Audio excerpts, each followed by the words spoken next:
PM Modi के फिर से प्रधानमंत्री बनने के बाद से ही विपक्ष में खलबली मची हुई है। विपक्ष के नेता ये सोचकर हताश हैं कि अगले 5 सालों तक फिर से उन्हें पीएम मोदी को प्रधानमंत्री पद पर देखना होगा। विपक्ष ने लाख कोशिश की कि इस बार पीएम मोदी सत्ता से बाहर हो जाएं, लेकिन वो फेल हो गए। ऐसे में विपक्ष के नेता अब नए नए हथकंडे अपनाकर मोदी सरकार को बदनाम करने की कोशिश कर रहे हैं। लेकिन अब विपक्ष के नेता अपने ही जाल में फंस गए हैं और पीएम मोदी को बदनाम करने के चक्कर में वो खुद ही बदनाम हो रहे हैं। इनमें कांग्रेस के नेता राहुल गांधी से लेकर आम आदमी पार्टी के नेता शामिल हैं। आम आदमी पार्टी की तरफ से संजय सिंह बेचैन है, लेकिन जो वो कर रहे हैं उससे आप एक्सपोज हो गई है।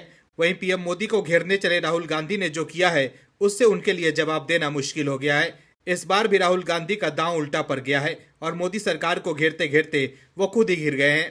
दर्शकों, फिर से मोदी सरकार बनने के बाद विपक्ष की बेचैनी देख आप समझ जाएंगे कि कैसे विपक्ष में खलबली मची हुई है और इस बेचैनी में विपक्षी नेता जो कर रहे हैं उससे वो एक्सपोज होते जा रहे हैं। इस खबर में आपको बताएंगे सब कुछ डिटेल में कि कैसे विपक्ष के कांड से उठ गया है पर्दा। तो बने रहिए वीडियो में अंत तक और देखिए हमारी ये खास रिपोर्ट। कांग्रेस नेता राहुल गांधी अक्सर कुछ ऐसा कर देते हैं जिससे वो खुद तो बैकफुट पर आते ही हैं, साथ ही कांग्रेस की भी साख को दांव पर लगा देते हैं। पीएम मोदी को घेरने के चक्कर में राहुल गांधी इतने बेचैन हैं कि वो बिना सोचे समझे कुछ भी कर दे रहे हैं। लेकिन ऐसा करने से वो खुद तो अपनी विश्वसनीयता खो ही रहे हैं, साथ ही कांग्रेस की भी लुटिया डुबो रहे हैं। दर्शकों, राहुल गांधी की पहचान एक ऐसे नेता के रूप में उभर कर सामने आ रही है जो सिर्फ लोगों और जनता के बीच भ्रम फैलाकर सिर्फ सत्ता पा लेना चाहते हैं। लोकसभा चुनाव 2024 से पहले और परिणाम आने के बाद जिस तरह से राहुल गांधी ने भ्रम फैलाने का खेल शुरू किया था, वो परिणाम आने के बाद भी बंद नहीं हुआ है। राहुल गांधी ने चुनाव से पहले, चुनाव के दौरान और चुनाव के बाद भी लोकतंत्र को कमजोर करने के लिए भ्रम फैलाने वाली राजनीति का साथ नहीं छोड़ा है। चुनाव से पहले ईवीएम खराब है, चुनाव के दौरान मौजूदा सरकार संविधान बदल देगी और फिर चुनाव के बाद ईवीएम वाला प्रोपेगेंडा राहुल गांधी ने शुरू कर दिया है। लेकिन अब राहुल गांधी अपने ही बिछाए जाल में फंस गए हैं। दरअसल राहुल गांधी एक्स पर एक पोस्ट करते हैं, वो भी एक अखबार की कटिंग को अपने ट्वीट के साथ टैग करते हुए कि देश के भीतर ईवीएम मशीन की जांच नहीं हो सकती। ये एक तरह का ब्लैक बॉक्स है जो हर तरह की जांच से बाहर है। संस्थाओं को जवाबदेह होना होगा। दर्शकों, आप लोगों को हम बताते हैं कि जिस अखबार की कटिंग राहुल गांधी ने पोस्ट की थी उस आर्टिकल में लिखा गया था कि ऐसा आरोप लग रहा है कि देश के चुनाव में प्रोग्राम करने वाली ईवीएम को फोन के माध्यम और ओटीपी के जरिए हैक किया जा सकता है। लेकिन जैसे ही यह मुद्दा चुनाव आयोग के संज्ञान में आया, वो अखबार माफी मांगने लगा और राहुल गांधी की पोल फिर से खुल गई कि वो किस तरह से संस्थागत तरीके से देश के भीतर भ्रम फैलाते हैं।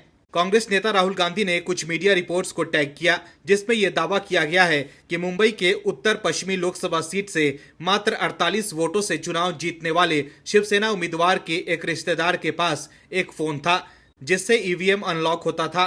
राहुल गांधी ने टेस्ला और सोशल मीडिया साइट एक्स के सीईओ एलन मस्क के उस पोस्ट को भी टैग किया जिसमें एलन मस्क ने लिखा है कि हमें इलेक्ट्रॉनिक वोटिंग मशीनों को खत्म कर देना चाहिए क्योंकि इसे इंसानों या एआई के जरिए हैक किए जाने की संभावना कम है, लेकिन फिर भी बहुत अधिक है।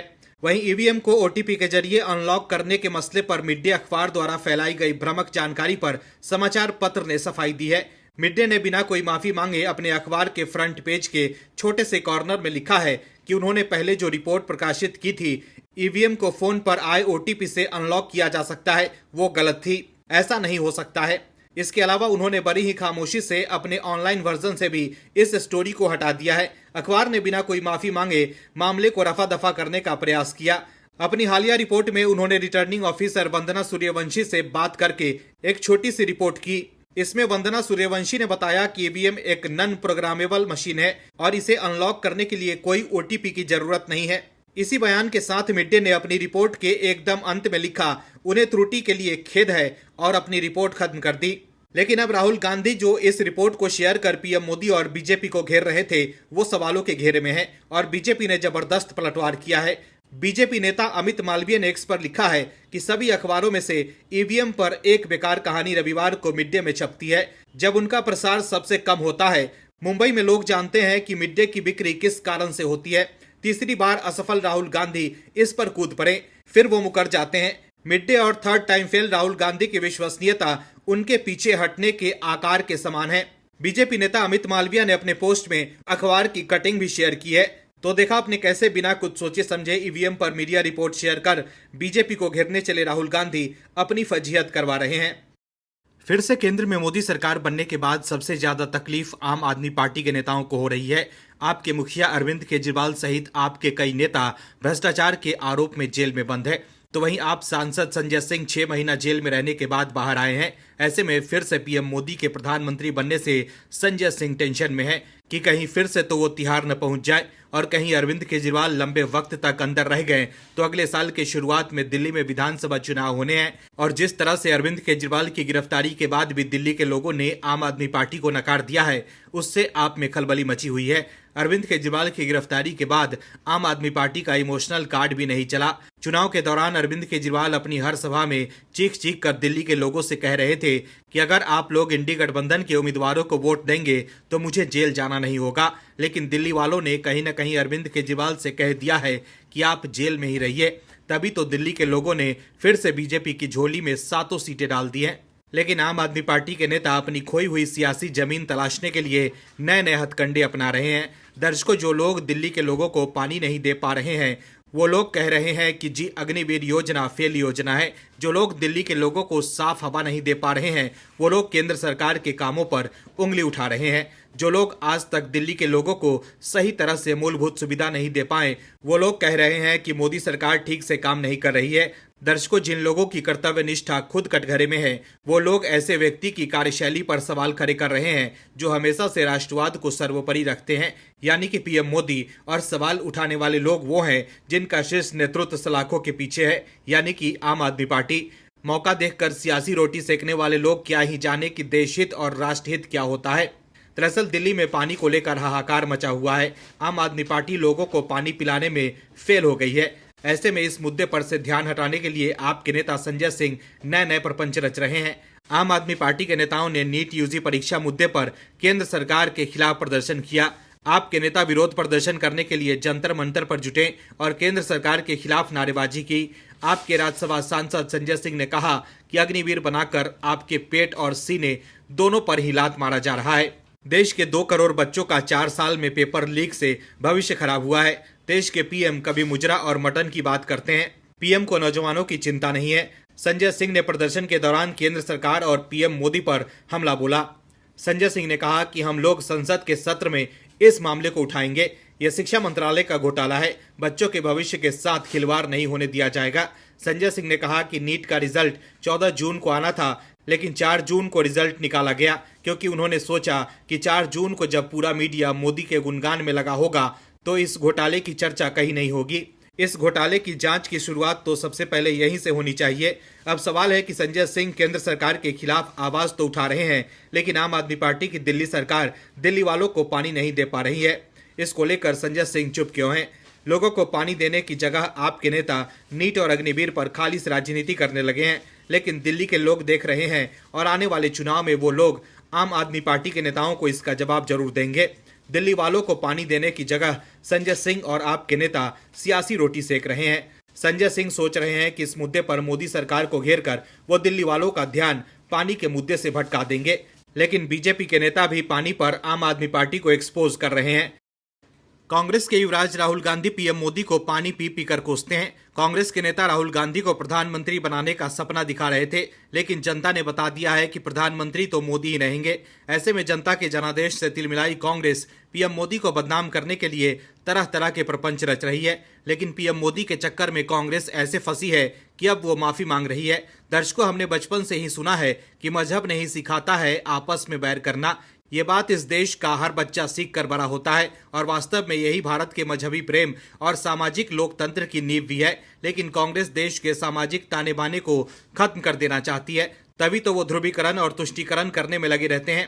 दर्शकों, ये देश गंगा जमुनी तहजीब से बना देश है, लेकिन अफसोस ये बात की है कि देश की ओल्ड ग्रैंड पार्टी कांग्रेस सिर्फ समाज के भीतर उन्माद फैलाकर देश को विभाजित करने में लगी है। और जब बवाल बढ़ा तो कांग्रेस के लोग माफी मांगते दिखे। दरअसल कांग्रेस ने एक्स पर पीएम मोदी और ईसाइयों के सबसे बड़े धर्मगुरु पोप को लेकर की गई एक पोस्ट को लेकर माफी मांगी है। इस पोस्ट में कांग्रेस की केरल शाखा ने पीएम मोदी को भगवान बताते हुए उनका और पोप का मजाक उड़ाया था। केरल कांग्रेस ने इसे लेकर माफी मांग ली है। केरल कांग्रेस ने इस विषय में लिखा है कि इस देश की जनता जानती है कि किसी भी धर्म गुरुओं और मूर्ति का अपमान करना भारतीय राष्ट्रीय कांग्रेस की परंपरा नहीं है। कांग्रेस एक ऐसा आंदोलन है जो सीधा धर्मों और आस्थाओं को एक साथ जोड़ती है और लोगों को एक सौहार्द के माहौल में आगे बढ़ाती है। कांग्रेस ने कहा कि उसका कोई भी कार्यकर्ता पोप की बेइज्जती करने की बात सोच भी नहीं सकता। दूसरी तरफ पीएम मोदी को लेकर कांग्रेस ने कहा है कि उसे पीएम मोदी का मजाक उड़ाने से कोई गुरेज नहीं है, क्योंकि उन्होंने खुद को भगवान बताया था। कांग्रेस ने लिखा है कि कोई भी कांग्रेस कार्यकर्ता पोप का अपमान करने के बारे में दूर दूर तक नहीं सोच सकता, जिन्हें दुनिया भर के ईसाई भगवान के समान मानते हैं। हालांकि कांग्रेस को नरेंद्र मोदी का मजाक उड़ाने में कोई हिचक नहीं है, जो खुद को भगवान बताकर इस देश के आस्तिकों का अपमान करते हैं। केरल कांग्रेस ने इसके बाद अपनी विवादास्पद पोस्ट को लेकर बीजेपी के आलोचना करने को ही गलत ठहराया है। कांग्रेस ने लिखा है कि इस तरह से वो लोग मोदी और उनके साथी सुरेंद्रन की सांप्रदायिक मानसिकता को समझ पाएंगे, जो नरेंद्र मोदी के राजनीतिक खेल को पोप के अपमान के रूप में चित्रित कर रहे हैं। इसके साथ ही कांग्रेस ने मणिपुर के मुद्दे को इसके साथ जोड़ दिया है। सुरेंद्रन और उनके सहयोगी ईसाइयों को ऐसे लोगों के समूह के रूप में नीचा दिखाने की कोशिश कर रहे हैं जिनमें कोई आत्मसम्मान नहीं है।